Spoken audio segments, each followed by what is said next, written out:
My parents told me my stable relationship made my sister feel bad about her dating problems. When they skipped my wedding, I decided to move on without them. But it only got worse from there. I never thought my happiness could be a problem for anyone.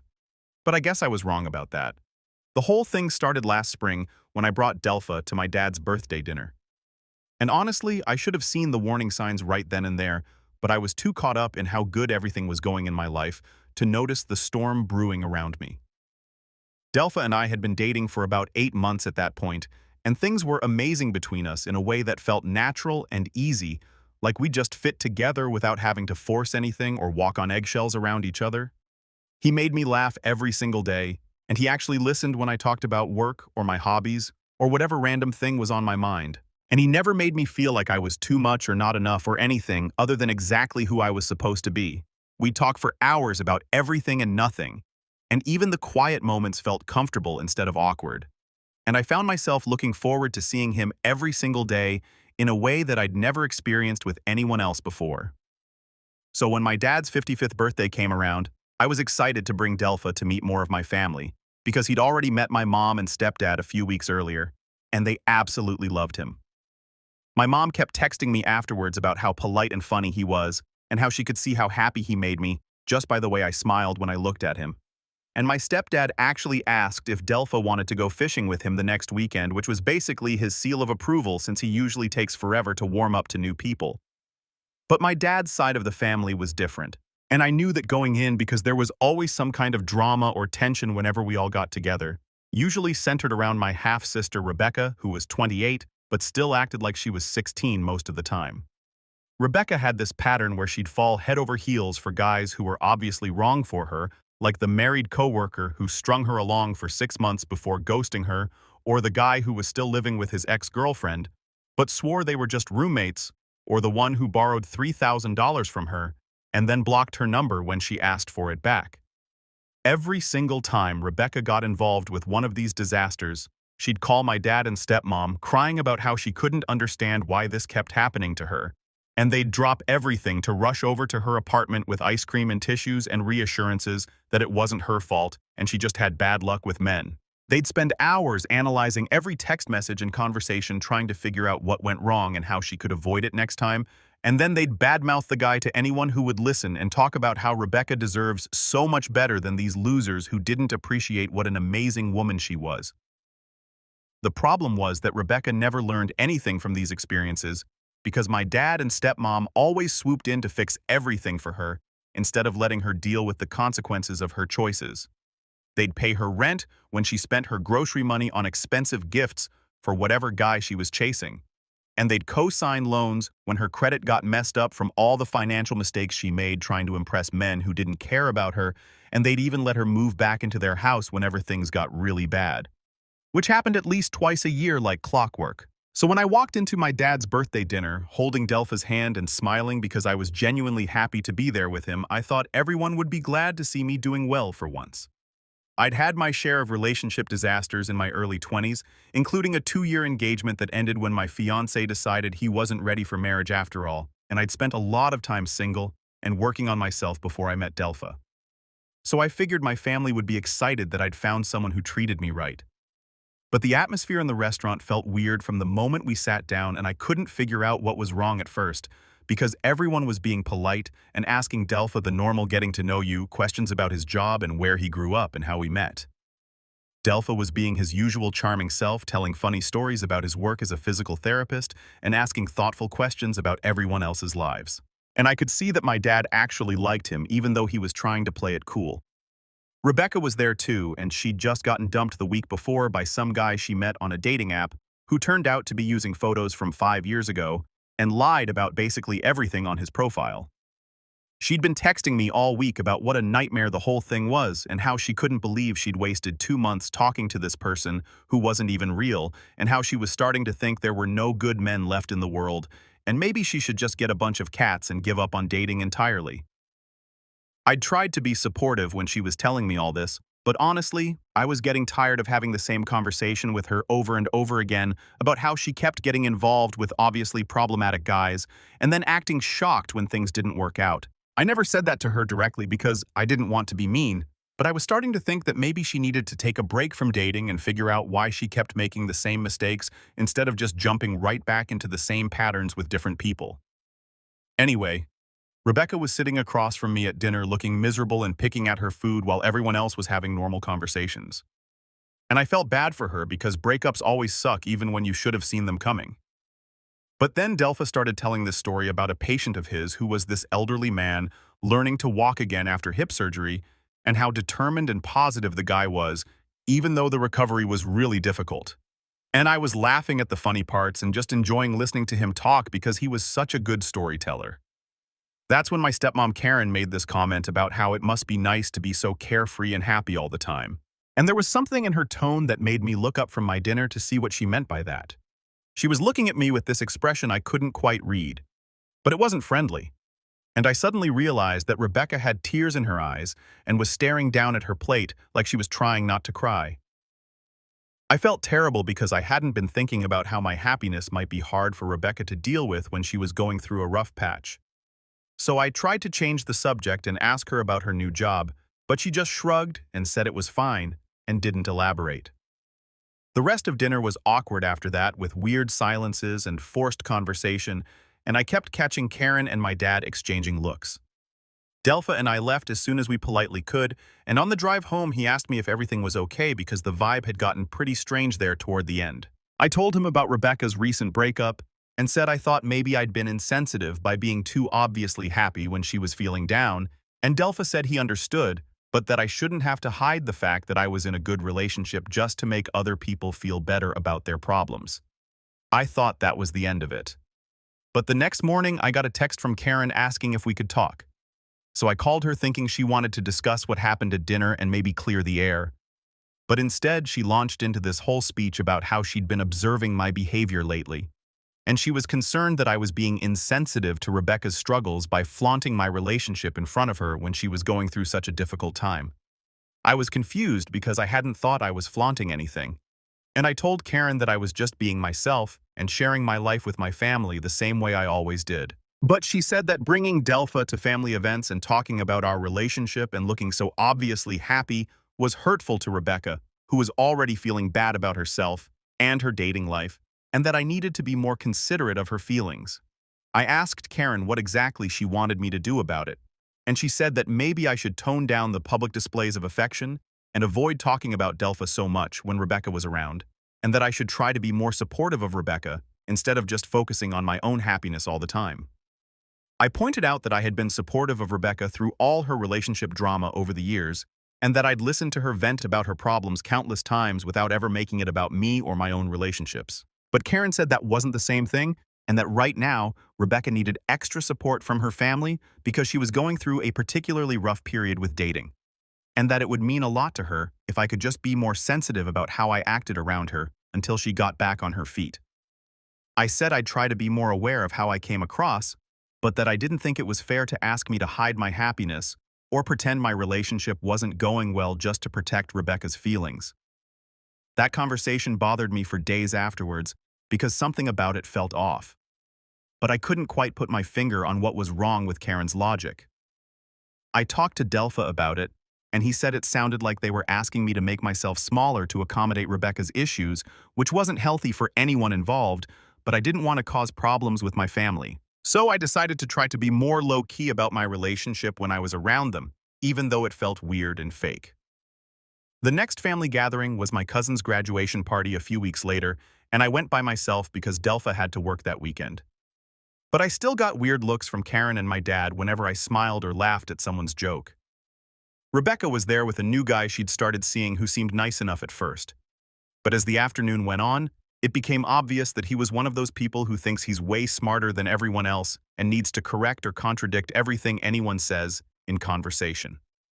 I watched Rebecca hanging on this guy's every word, even when he was being condescending to other people. And I could see my dad and Karen exchanging concerned looks, but they didn't say anything to her about it at the time. Instead, after the party was over, Karen pulled me aside and said she'd noticed that I seemed much more relaxed and pleasant when Delpha wasn't around, and that maybe it would be better if I came to family events solo for a while until Rebecca got more settled in her new relationship. I was stunned because that wasn't what we'd agreed on at all. and I told Karen that I thought we were just talking about me being more sensitive, not about excluding Delpha from family events entirely. But she said that his presence seemed to make things harder for Rebecca, and that it would only be temporary until she felt more secure about her own dating life,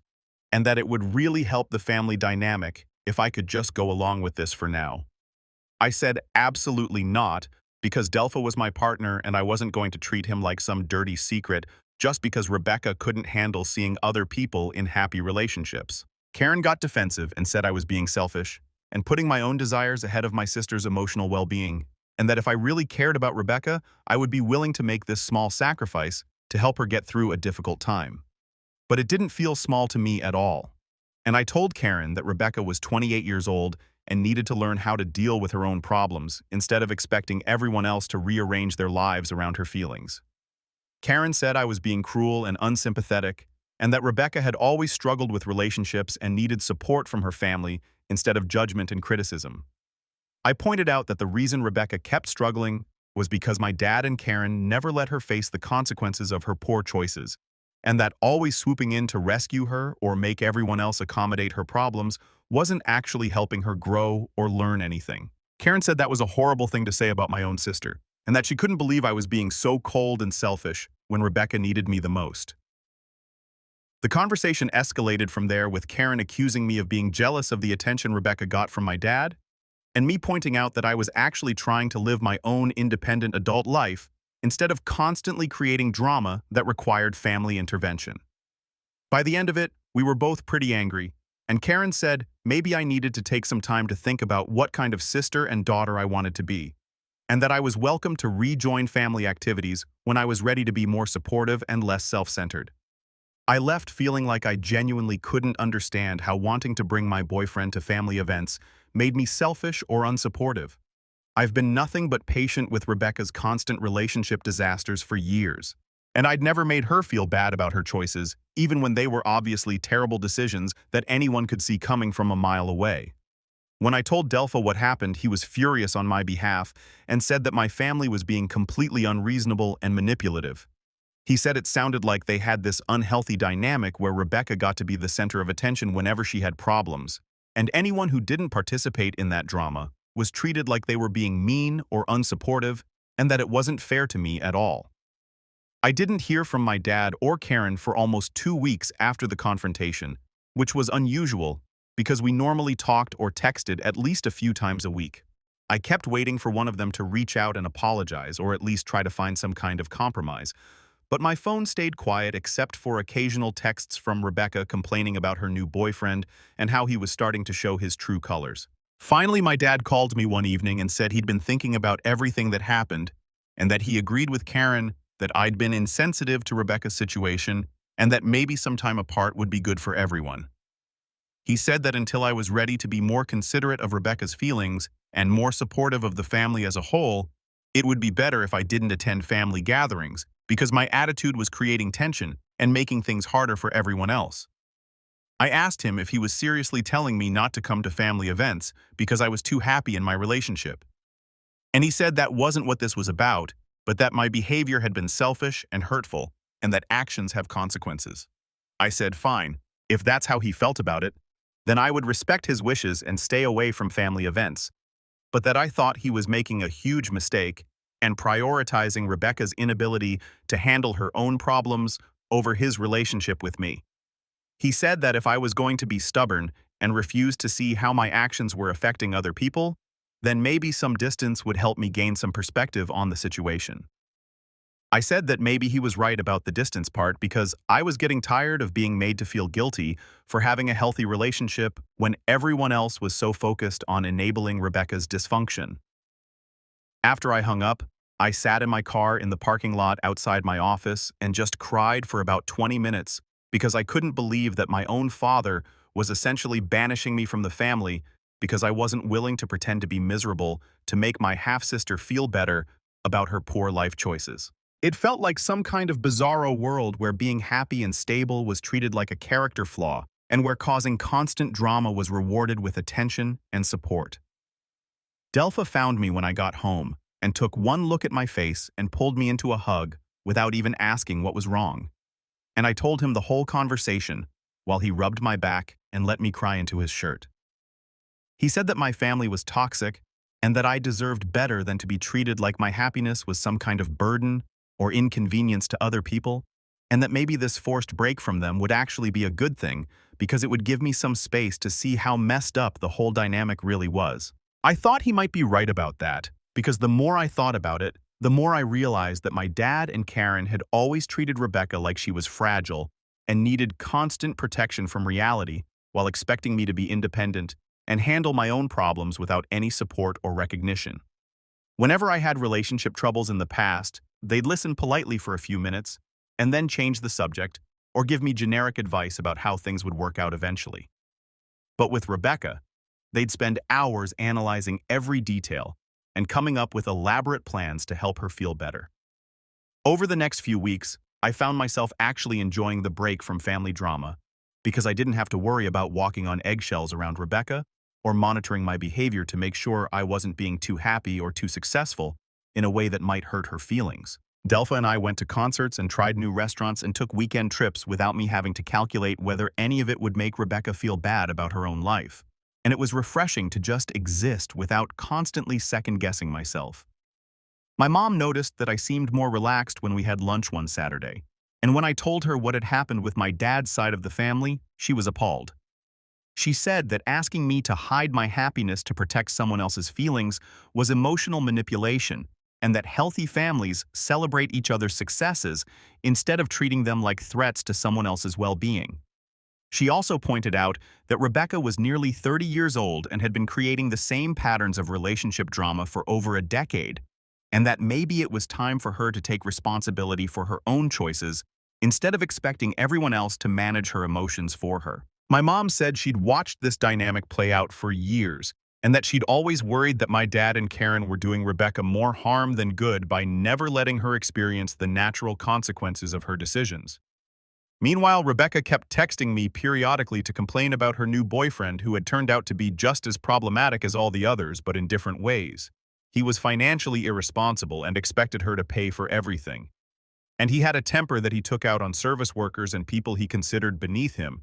And he was starting to make comments about how she should dress and act that made her uncomfortable, but that she wasn't sure how to address. I found myself getting frustrated with these texts because it was so obvious that she was dating another loser. But I knew that if I pointed that out, she'd get defensive and accuse me of being unsupportive just like my dad and Karen had done. So I mostly just sent back generic responses like, "That sounds hard and you deserve better," which felt fake but seemed to be what she was looking for. After about 6 weeks of this forced arrangement from my dad's side of the family, Delpha and I were having dinner at our favorite restaurant when he suddenly got this serious look on his face and said he had something important to ask me. My heart started racing because I thought he might be about to break up with me, but instead he pulled out a ring box and asked if I wanted to spend the rest of our lives making each other happy. I said yes before he even finished the question, because being with Delpha had taught me what it felt like to be truly seen and valued and supported by another person, and I couldn't imagine wanting to build a life with anyone else. The ring was perfect, simple and elegant without being flashy. And when I put it on, it felt like it had always belonged on my finger. We spent the rest of dinner talking about our future together, about the house we wanted to buy, and the trips we wanted to take, and the kind of life we wanted to build, and everything felt possible and exciting in a way that I'd never experienced before. We decided that we didn't want a long engagement because we were both ready to start our married life together, and that we'd rather have a small, intimate wedding with just the people who really mattered to us, instead of a big expensive production that would stress us out for months. When we got home that night, I started making a mental list of the people I wanted to call with the news. And I realized that my dad and Karen weren't on it. The thought of telling them about the engagement filled me with dread instead of excitement because I knew they'd find some way to make it about Rebecca and how my happiness was insensitive to her struggles. Or they'd use it as an opportunity to lecture me about how I needed to fix our relationship before I could move forward with my life. I decided to call my mom first, and she screamed with joy when I told her the news and immediately started crying happy tears and asking to see the ring over video chat. She said she'd known Delpha was the one for me from the first time she met him, and that she'd never seen me as genuinely happy and comfortable with anyone as I was with him, and that she couldn't wait to welcome him officially into the family. Then I called my best friend who had introduced me to Delpha in the first place, and she said she'd been waiting for this call for months because it was so obvious that we were perfect for each other.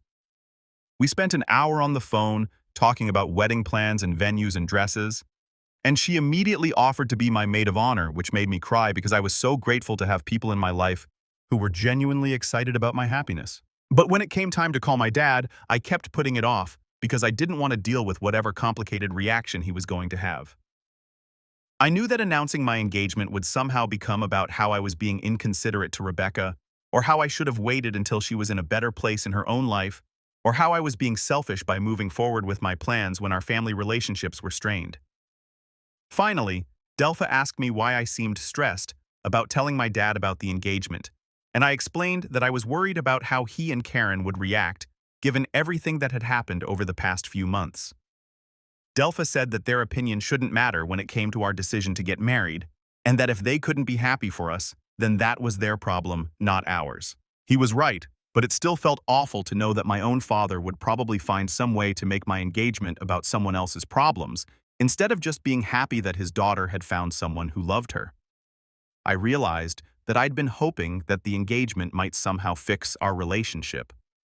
Like maybe such obviously good news would snap him out of whatever weird mindset he'd been in and make him remember that he was supposed to care about my happiness too. But when I finally worked up the courage to call him a few days later, the conversation went exactly as badly as I'd expected it to. He congratulated me in this flat, unenthusiastic tone, and then immediately started asking questions about the timeline and whether we were planning a big wedding and how much it was going to cost, like he was interviewing me for a job instead of celebrating with his daughter. When I told him we were thinking about a small ceremony in the fall with just close family and friends, he said that sounded nice, but then he paused and said he hoped I understood that the situation with our family was still unresolved and that it might be awkward to have everyone together for a wedding when there were still hurt feelings and unresolved issues. I asked him what he meant by that, and he said that Karen was still upset about our last conversation and that Rebecca was going through a particularly difficult time right now again because her latest relationship had ended badly, and that maybe we should think about waiting until things were more settled before planning a big family celebration.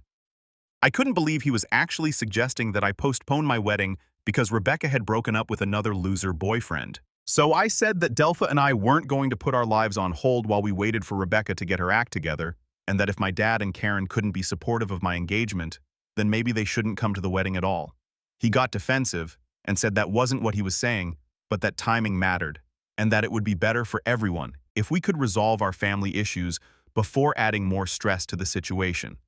I said that the only family issue was that he and Karen had decided that my happiness was somehow a threat to Rebecca's well-being, and that I wasn't going to apologize for having a healthy relationship or for wanting to marry someone who treated me well.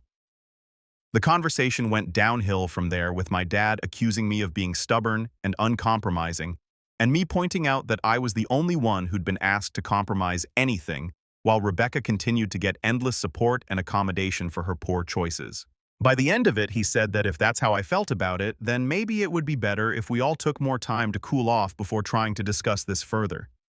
I hung up feeling like I couldn't believe that my own father was essentially telling me that my engagement was an inconvenience to him.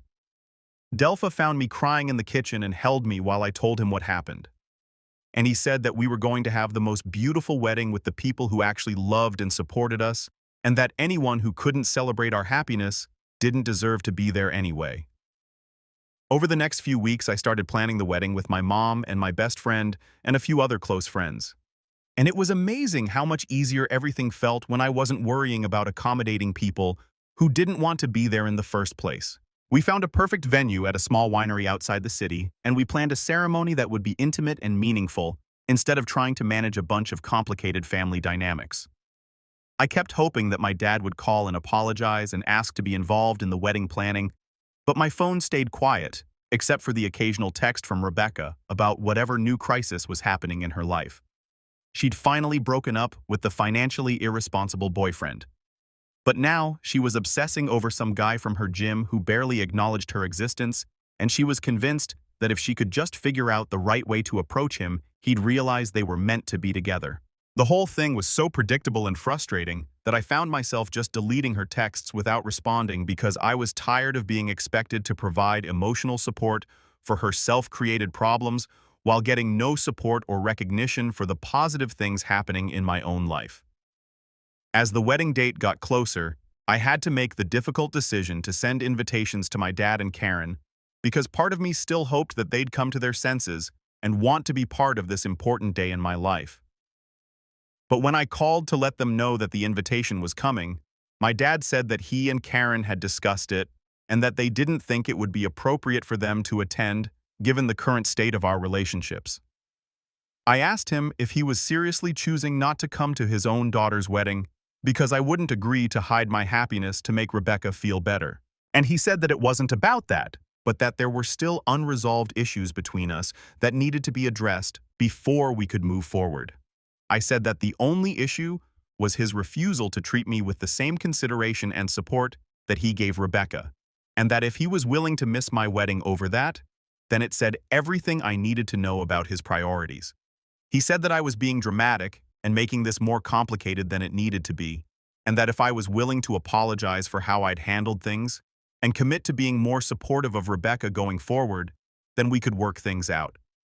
I said that I had nothing to apologize for, and that I wasn't going to beg him to care about my happiness when he'd made it clear that Rebecca's feelings were more important to him than his relationship with me. The conversation ended with him saying that he hoped I'd reconsider my attitude and that the door was always open if I wanted to make things right, but that he couldn't support my choices when I was being so selfish and inconsiderate to the rest of the family. I said that I guess we just have to agree to disagree about what family support looked like, and that I hoped he'd be happy with his decision when he was explaining to people why he wasn't at his daughter's wedding.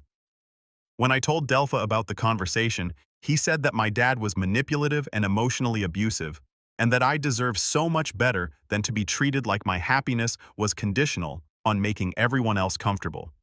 He said that our wedding was going to be perfect because it would be filled with people who actually loved us and wanted us to be happy, and that we'd be starting our marriage surrounded by genuine support instead of toxic drama. He was absolutely right because our wedding day turned out to be the most beautiful and joyful day of my life. My mom walked me down the aisle since my dad had chosen not to be there, and she looked so proud and happy that I almost started crying before I even reached Delpha. The ceremony was everything we'd dreamed of, intimate and heartfelt, and surrounded by people who were genuinely excited to celebrate our love. My mom gave the most amazing speech at the reception about how she'd watched me grow into a woman who deserved to be cherished and supported, and how grateful she was that Delpha had come into my life to love me the way I deserved to be loved.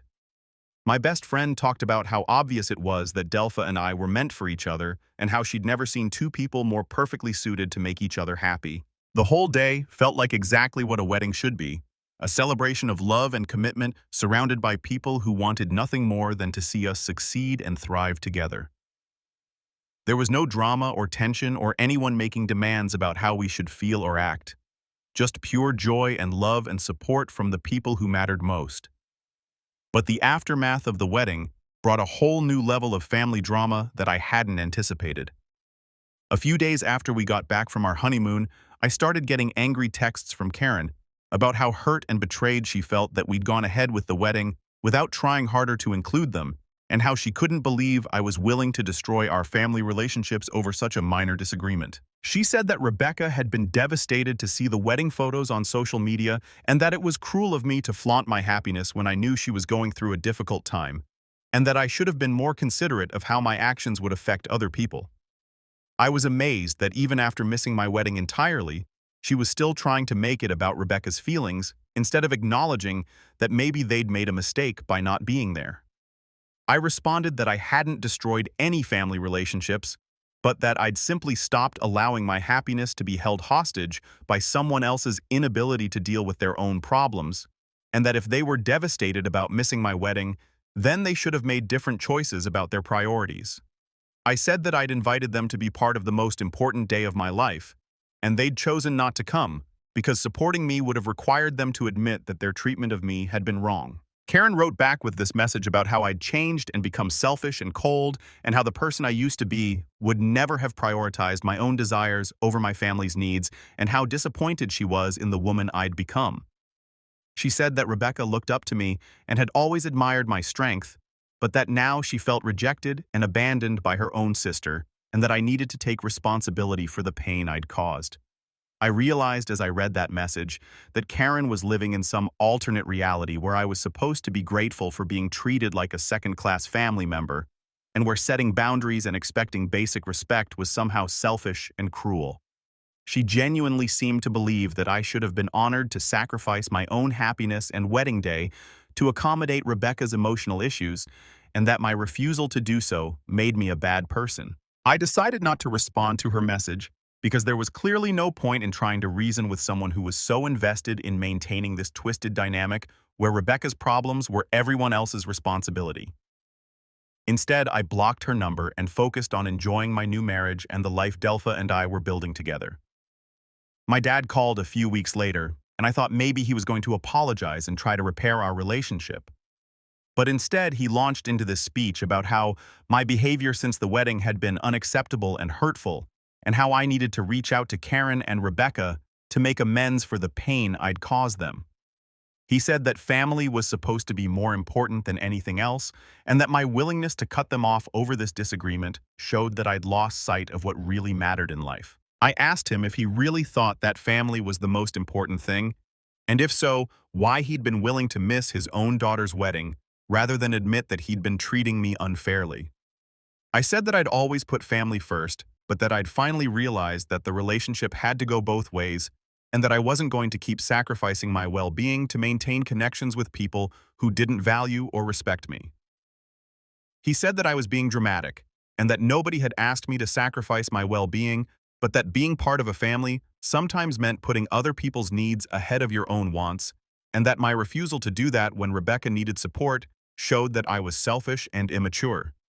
I said that I'd been putting other people's needs ahead of my own for years, and that the one time I'd asked for basic consideration and respect in return, I'd been told I was being unreasonable and demanding. The conversation went in circles for another 20 minutes, with him insisting that I was wrong and needed to fix things, and me pointing out that I wasn't the one who had created the situation in the first place. Finally, I told him that I loved him, but that I wasn't going to keep having the same argument over and over, and that if he wanted a relationship with me, he needed to accept that I was an adult who deserved to be treated with the same respect and consideration that he gave Rebecca. He said that he hoped I'd come to my senses eventually and realize what I was throwing away, and that he'd be waiting for me to apologize and make things right when I was ready to be reasonable. I said that I wasn't throwing anything away, but that I was done accepting crumbs when I deserved a seat at the table, and that if he was waiting for me to apologize for wanting to be happy, then he was going to be waiting for a very long time. Delpha said that he was proud of me for standing up for myself and for us, and that he'd watched me struggle with this toxic dynamic for months without knowing how to help me see that I deserved better. He said that the people who truly loved me would never ask me to make myself smaller or hide my happiness to make them more comfortable, and that anyone who couldn't celebrate my successes wasn't really my family in any meaningful sense. Over the next few months, I got periodic updates about Rebecca's life through family and social media, and the pattern continued exactly as it always had. She'd gotten involved with the gym guy who turned out to be married, and when that predictably exploded, she'd moved on to some older divorced guy she met at a coffee shop who had 3 kids and 2 ex-wives and a whole mountain of baggage that should have been visible from space. Each new disaster followed the same script, with Rebecca calling my dad and Karen in tears about how she couldn't understand why these things kept happening to her, and them dropping everything to rush over and comfort her and analyze what went wrong. According to my cousin, who still talked to everyone, my dad had been paying Rebecca's rent for the past 3 months because she'd gotten so emotionally overwhelmed by her latest breakup that she couldn't focus at work and had been written up several times for poor performance. Meanwhile, Delpha and I were settling into married life in the most wonderful way.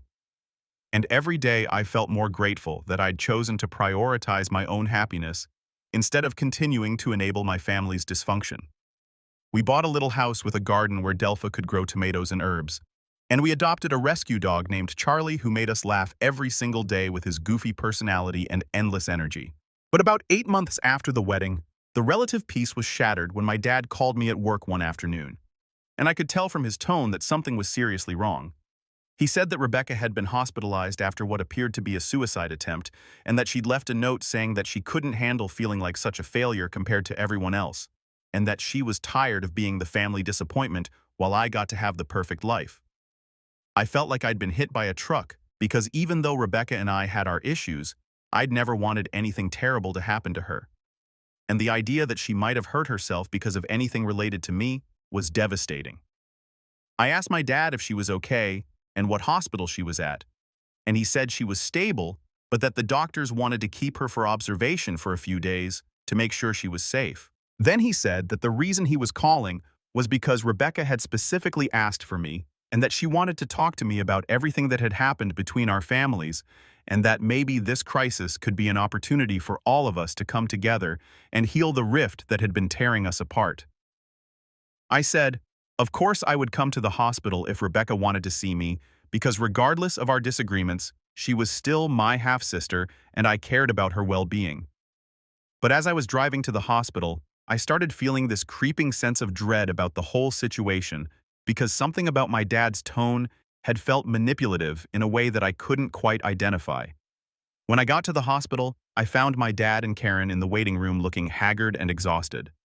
And Karen immediately started crying when she saw me and said that she was so glad I'd come because Rebecca really needed to see me. My dad hugged me and said that maybe some good could come out of this terrible situation if it helped us remember what was really important and brought our family back together.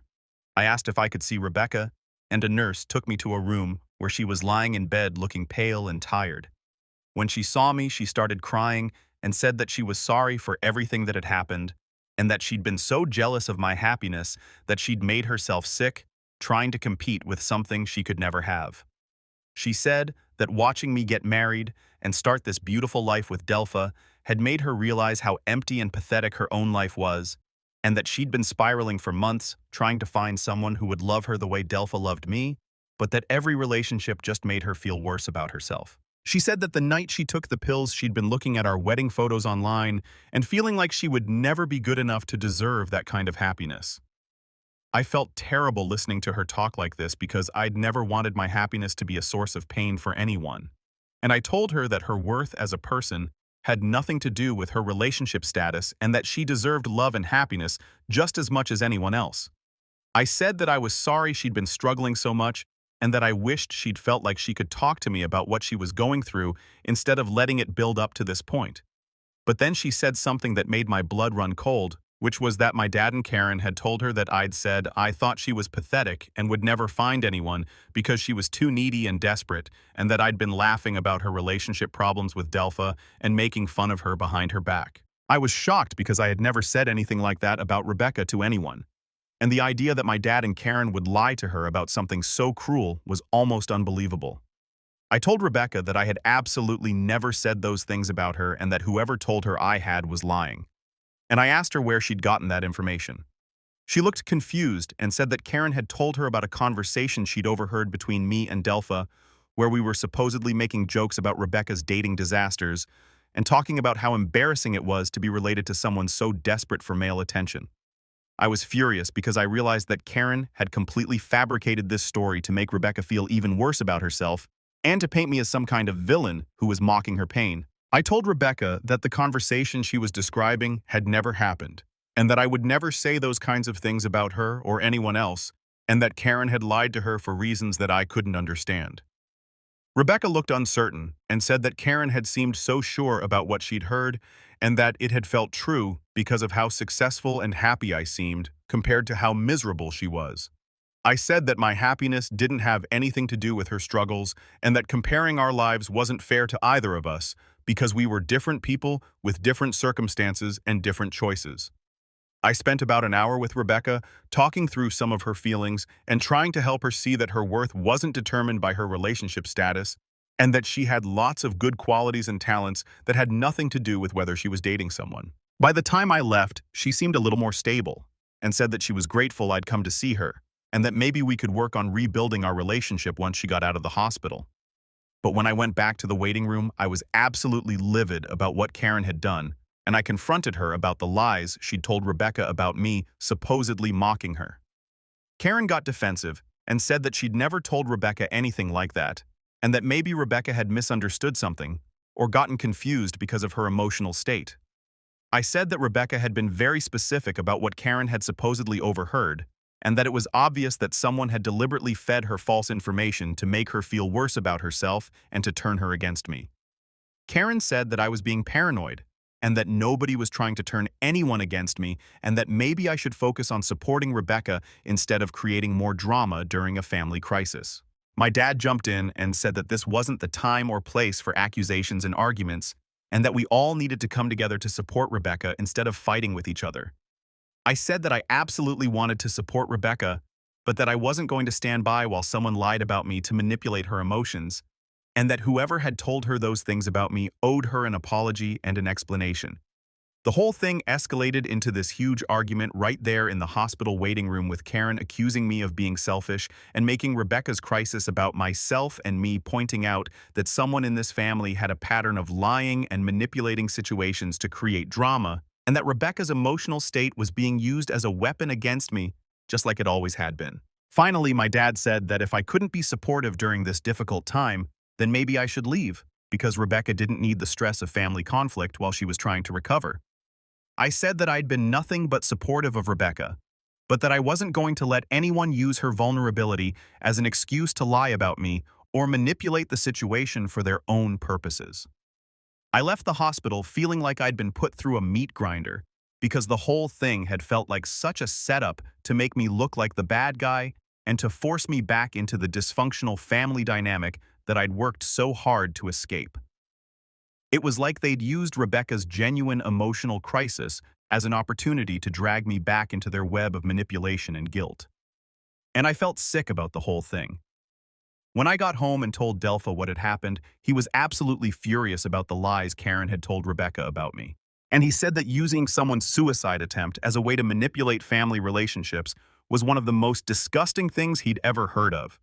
He said that even if Rebecca's crisis was genuine, the way my dad and Karen had handled it was abusive and wrong, and that I shouldn't feel guilty about refusing to participate in their toxic games. Over the next few days, I got several calls from my dad asking me to come back to the hospital and spend more time with Rebecca, and saying that she was asking for me, and that my presence seemed to help her feel better.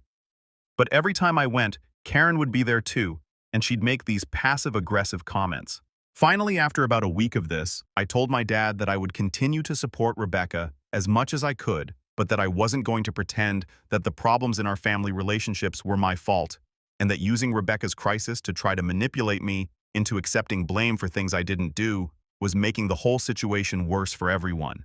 He said that nobody was trying to manipulate anyone, and that if I really cared about Rebecca, I would be willing to take responsibility for my part in her emotional breakdown. I said that I cared about Rebecca very much, but that I wasn't responsible for her mental health or her relationship problems, and that suggesting otherwise was unfair to both of us. Rebecca was released from the hospital a few days later with a plan for outpatient therapy and medication management, and I made sure to check in with her regularly to see how she was doing and to offer whatever support I could provide. But I also maintained my boundaries with my dad and Karen, because I could see that they were still trying to use the situation to guilt me into accepting their version of events and apologizing for things I hadn't done. I finally had enough. I told him that I'd tried for months to maintain some kind of relationship, despite the way they treated me, and that I'd continue to support Rebecca even after they'd used her crisis to try to manipulate me, but that I was done being the family scapegoat while they painted themselves as the victims of my supposed selfishness. He said that I was being dramatic, and that family was more important than pride, and that if I walked away from them over this, then I'd regret it for the rest of my life. I said that the only thing I regretted was wasting so much time and energy trying to maintain relationships with people who were determined to see me as the villain, no matter what I did, and that I was finally ready to accept that some people would never change. That was the last conversation I had with my dad, and it's been over a year since then. Rebecca and I text occasionally, and she's doing much better with therapy and has started setting some boundaries with our dad and Karen that are helping her develop more independence and self-awareness.